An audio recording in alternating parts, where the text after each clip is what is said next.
practice serving PPO and fee-for-service patients cannot assume that both groups are making decisions in the same way.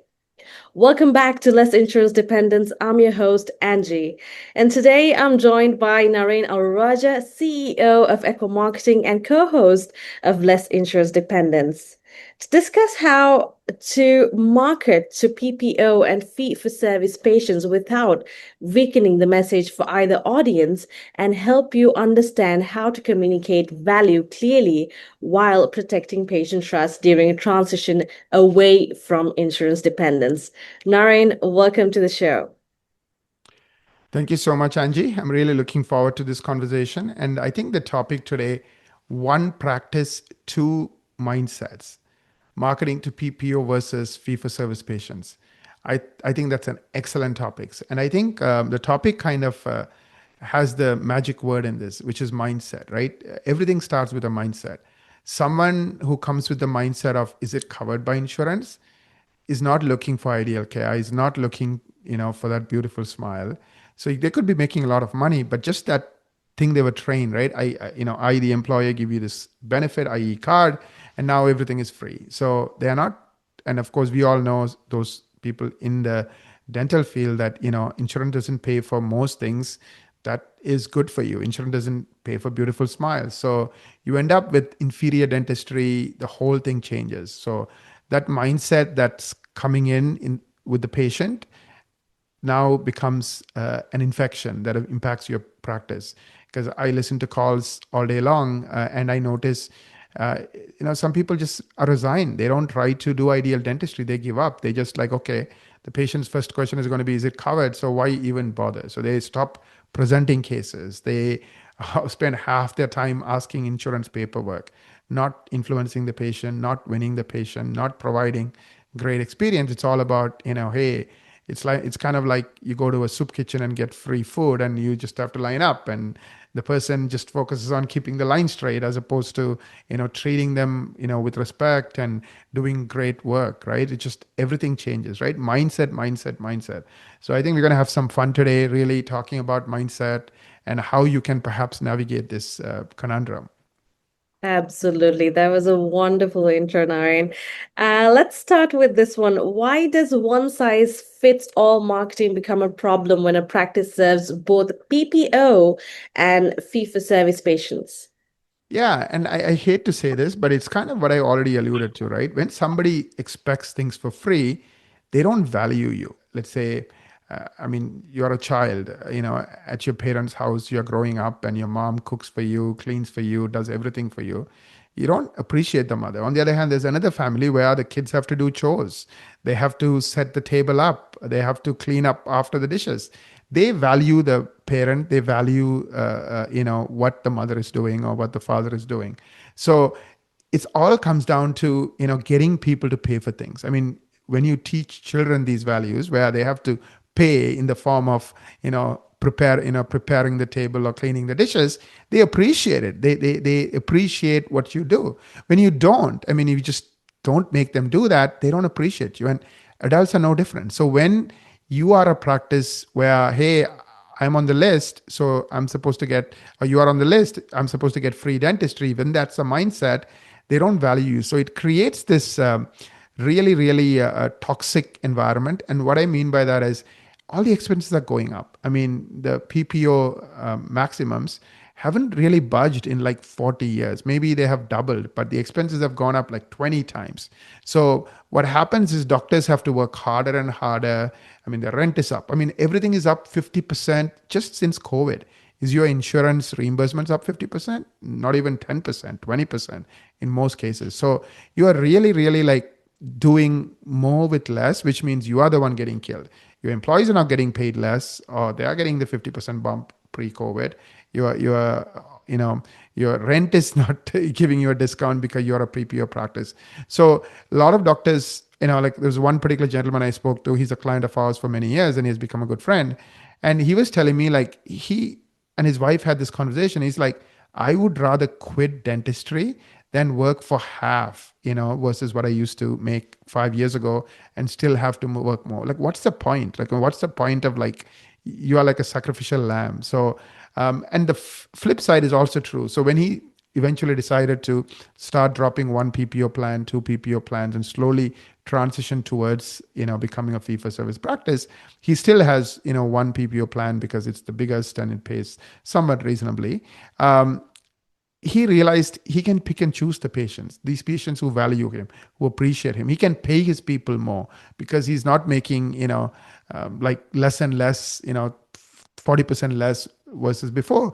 Now he can hire better people. He can appreciate those people. They can spend a few more minutes because they're doing these bigger cases that are like $5,000, $10,000, $20,000 cases versus drill and fill. You're making hundreds of dollars. So it's very, very hard for you to be profitable and successful in that kind of a business model. So I think, I really think, I mean, you went to dental school. It's not, I mean, like you have to pass you're getting into dental school is difficult, then getting the license is difficult. And then spending all the time developing your skills takes so many years and, so much of money, right? So you are passionate about this. So why are you doing free dentistry? I mean, like if you're going to work at soup kitchen, you don't really need to go through this kind of a pain, right? Like, what's the point, right? So what I'm noticing is more and more doctors, especially once they pass the age of 35, 40, they want meaning. They want to do meaningful work. They want to get better and better at their craft, whatever that craft happens to be.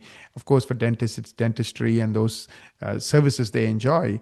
So they are making this change. They are making this migration. So, but these are two different, beasts, right? Like running a soup kitchen is totally different from running a, nice restaurant where people pay for everything and you have good ingredients, good team members, and people appreciate and pay for that. They thank you for that. They show their appreciation in like taking some of their hard-earned money and giving it to you. Just like we go to Starbucks and some people spend thousands of dollars on Starbucks every year.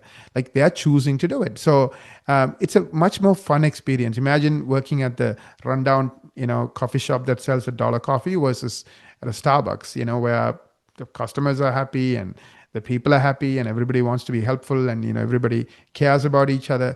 It's a totally different experience, right? So I do think this one size fits all approach doesn't work. So if you are in this journey of transitioning, I would strongly encourage you to transition more and more towards replacing these PPO patients. Start replacing the worst PPO plan with with fee for service patients. I think that was a beautiful answer. You gave such clear insight into that. Now let's move on how should the practice shift from selling network participation to communicating value, access, and the patient experience? Yeah, I mean, if you care about dentistry and you care about taking care of your people, which I bet you do, otherwise you won't be listening to a podcast called Less Insurance Dependence on your free time and learning and growing and getting better.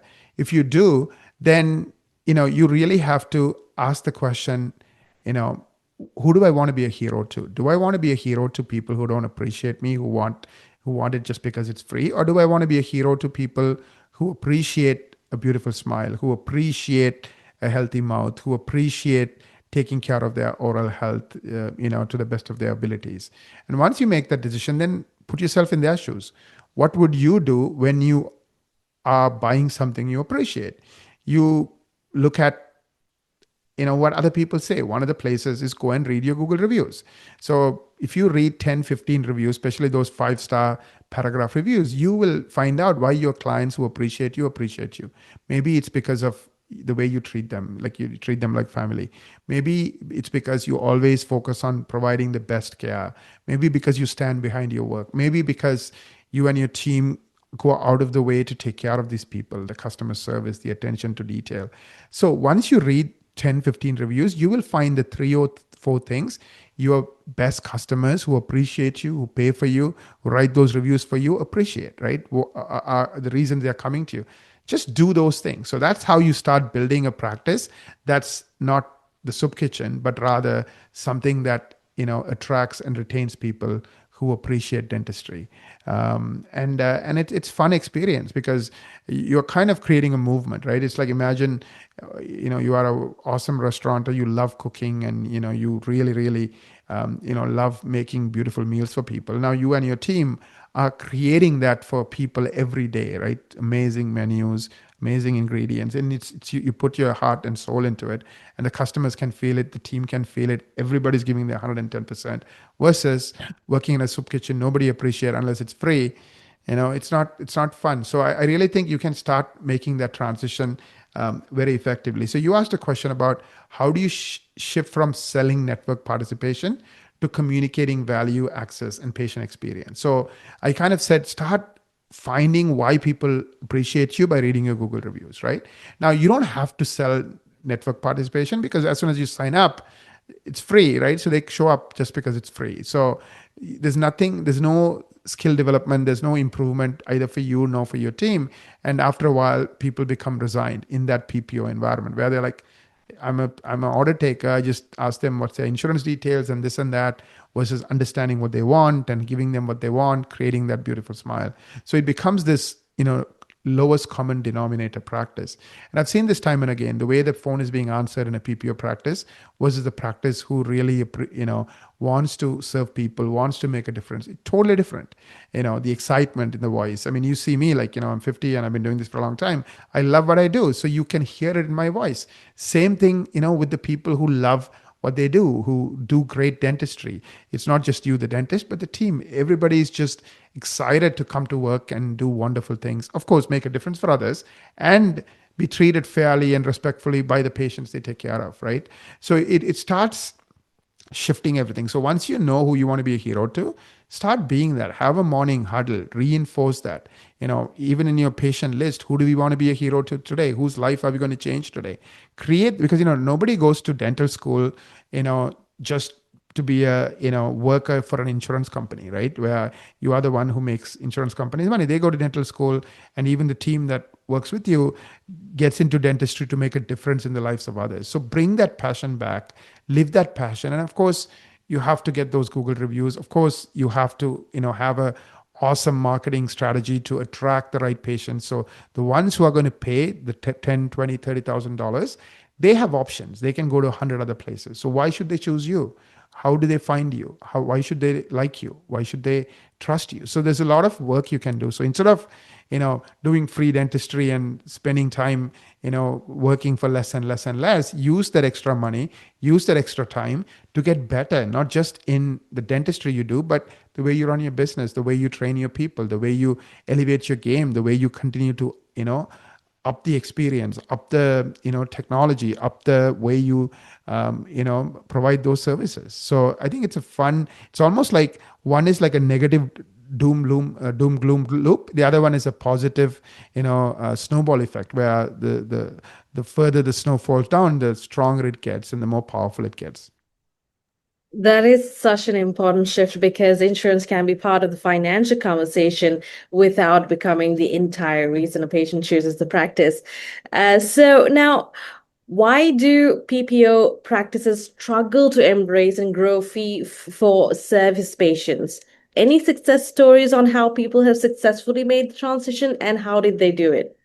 Yeah, and this is a human habit, right? Like, and it's kind of a tricky habit. So, like, I mean, I run a 300-person company, and I've been doing this for 19 years. So, like, I spend a lot of my time coaching and developing people. If I tell someone, here's your new job, here are your new expectations, you know, and of course, it comes with the promotion and everything else. A lot of people, I think, get stressed out by it. Why? Because they are afraid, oh, they may not be able to do it. So this one particular story that I'm thinking of, and I've had like dozens and dozens of different stories, but this one is dear and near to me. Like, this happened, you know, long ago, but it still keeps happening. Similar stories. Wonderful lady, she's very actively involved in a community. She lives in Virginia, and she was working, maybe 10, 12 years ago. She was working 4 days a week, making $700,000. And she was getting sick, just all kinds of illnesses that comes with working too hard. and she was really getting tired. So I met her at a conference, and like the president of the association and many other people in that association were already our clients. So she's like, "What the heck? I'll try it.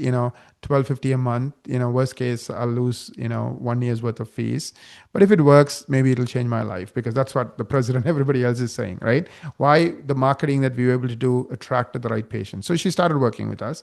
Slowly but surely, she started dominating Google in her city and the surrounding communities for hundreds and hundreds of search terms. She started getting phone calls, and she got around 30 to 40 new patient calls. And like anybody, with common sense, she's like, okay, I'm going to take these patients. And many of these patients are not asking, is it covered by insurance? Because they found her for the things she used to be good at: biological dentistry, mercury amalgam removal, for non-invasive dentistry, for those kind of special things that she was good at. Now, those people paid full fee, and they spent tens of thousands of dollars. And being any smart woman, she's like, I don't want to work a fifth day. So what can I do? So she and her husband had a chat. The husband said, why don't we drop this PPO plan? It's literally we are losing money, so we have nothing to lose by resigning from it. They dropped one, and then they dropped the next one, and the next one, and the next one. Before you know it, she ended up working 3 days a week and making $1.3 million, almost doubled her practice, working 1 day less. Why? Because she's doing bigger cases that are paying her 30,000 versus 300. So it changes the equation. Of course, when it became that successful, people were knocking at her door. So after this transformation and maybe 6 years with us, she sold the practice. So we started working with a new company, and doing that ever since. So that's an example of someone who kind of, instead of having this master plan of dropping PPO plans, they kind of walked into it. In other words, the extra new patients, to accommodate those extra new patients, they started dropping the worst plan. And so it's almost like they didn't even think about it. They didn't even had this master plan, because remember I was saying, when somebody creates a master plan, even if something tiny goes wrong, they get stressed. Right here, because they never had a master plan, they were not stressed. It was just automatic. The more new patients I got, I dropped more and more PPO plans because I didn't want to work an extra day. That's how it started, right? So before you know it, 3 years later, they were like 1.3 million and working 1 day less. And then they're like, wow, I can't believe what happened. So sometimes we overthink. Some people make New Year's resolutions about, I'm going to do this, I'm going to do this, but they never end up doing anything 10 years running. Some people, they just take one step, and that one step, let's say, hey, I'll sign up for a class in the gym and I'll just show up. And before you know it, after a year or two, everything changes, right? That one tiny step they took changed everything. So that's one of my favorite stories, because this lady is as real as you can be, the kindest person. I've been to their house, and they're such wonderful people, her and her husband, and they have this only son. Anyways, so it just life-changing stuff. And I find that taking that simple step and not overthinking it is smart. So don't get excited about this. Just start attracting patients who are willing to pay full fee, and then deal with, okay, what do I do with this extra demand? Start dropping the PPO plan. So that would be my preferred strategy. Of course, the other option is you make a plan and then you get marketing to support that plan. The thing is, you have to do it carefully, because if you drop the plan and all of a sudden you have all these openings, you might get stressed, and that stress will make you do dumb things, and and the dumb things will compound, just like the snowball compounding. It'll have a negative thing. So I've also seen, like, the other example where somebody without proper advice or consultations resigned from PPO plans, and they never had a strategy or a proven strategy that brought in new patients. So all of a sudden, instead of being busy, they were half busy, and they had to let go people, and they panicked and ended up being a fire sale. So you got to be careful how you navigate this.